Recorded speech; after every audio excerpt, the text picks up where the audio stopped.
Praise the lord. మన ప్రభువైన యేసుక్రీస్తు నామంలో మీ అందరికీ నా హృదయపూర్వకమైన వందనాలు. ఈ రోజు దేవుని జీవవాక్యము యోహాను సువార్త 15వ అధ్యాయము 7వ వచనము. నా యందు మీరును మీ యందు నా మాటలను నిలిచియుండిన ఎడల. John chapter 15 verse 7. If you remain in me and my words remain in you. ప్రియ సహోదరి సహోదరుడా, శక్తివంతమైన కార్యాలను చేయగల ప్రార్థనకు దేవుని మాటలే ఆధారము. దేవుని మాటలు ఎంత ఎక్కువగా నీలో నివసిస్తాయో అంత ఎక్కువగా నీవు మార్పు చెందుతావు.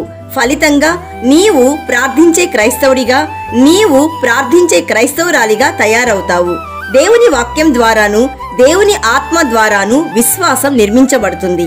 అప్పుడు నీలో విశ్వాసము మరియు ప్రార్థన ఒక్క శరీరంగా జత చేయబడి ఉంటాయి. అంతేకాదు, దేవుడు తనను, తన ఉద్దేశాలను, తన వాగ్దానాలను ప్రార్థనకు అప్పగించాడు. కాబట్టి ఆయన వాక్యము నీ ప్రార్థనకు ఆధారమును శక్తియునై ఉన్నది.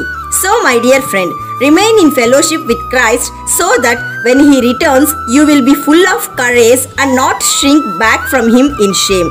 కాబట్టి ప్రియ సహోదరి సహోదరుడా, దేవుని మాటలు నీలో సమృద్ధిగా నివసించులాగును ఫలించులాగును ప్రార్థన చేయి. అప్పుడు ఆ ప్రార్థన దేవుని వాక్యాన్ని, దేవుని వాగ్దానాలను అధిగమించి నేరుగా ఆయన సన్నిధికి దూసుకెళ్తుంది. నమ్మిన వారందరూ ప్రార్థనలో ఏకీభవించండి. యేసయ్య, ఈ రోజు మాకిచ్చిన జీవవాక్యమును బట్టి నేను స్తుతిస్తున్నాము. తండ్రి, మేము నీలో నివసించులాగును ఆశీర్వదించండి.